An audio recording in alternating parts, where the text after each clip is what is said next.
January 24th. Exactly a week after seeing my dad, I had tried reaching out to warn him about what I saw in my dream, but his number is unreachable. He had checked out of the motel. He simply just vanished, just like he did 19 years ago. I had thought of going to the police, but what would I say? Hi, I would like to report a murder that would happen because I had dreamt it. Sounds stupid. Then I got a text from an unknown number. Tell Carlos the clock's ticking. Marco sends his regard. I felt a chill down my spine, but I had to do something. Evelyn begged me not to do anything stupid, that we can just show the text to the cops. I got dressed, kissed her forehead.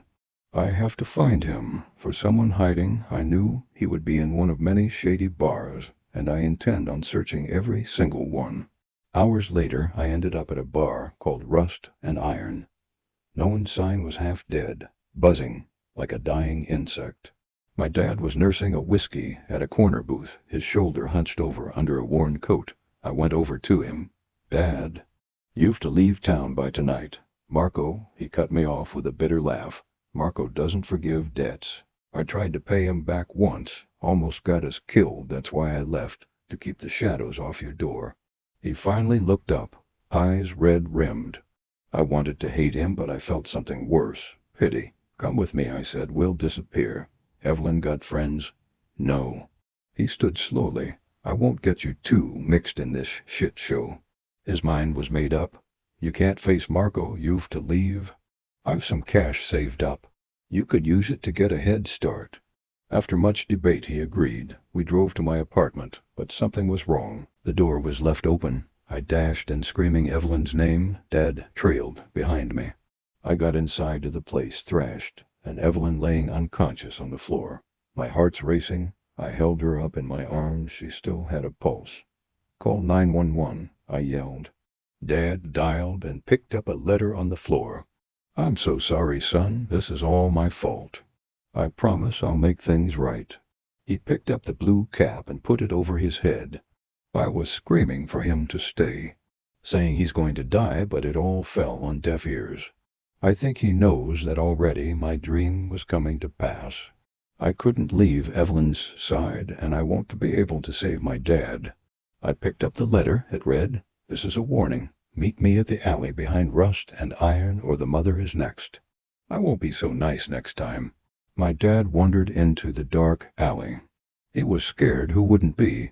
But he had to protect his family. A shadow detached from the far end. Tall, coat flapping like wings, face hidden under a hood. Marco stepped into the light, scar across the cheek, eyes cold. Thought you'd run forever, Carlos?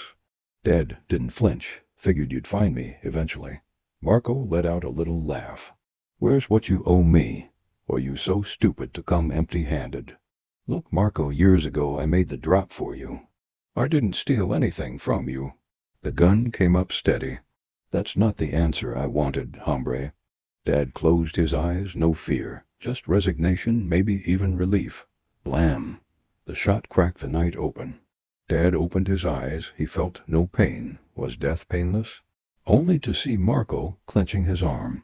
The gun dropped to the ground. Dad, I screamed, sprinting towards him with 2 police officers behind me. One of them putting Marco in handcuffs and reading his rights. Are you okay? I asked. Yeah, embracing him in a hug. What about Evelyn? She okay? She's going to be fine. Before Marco was dragged off, he yelled something. The only thing that can stop me is death, Carlos. You're going to wish for death. I didn't care about all that. I had saved my dad from death. It's all that matters. Like and subscribe for more.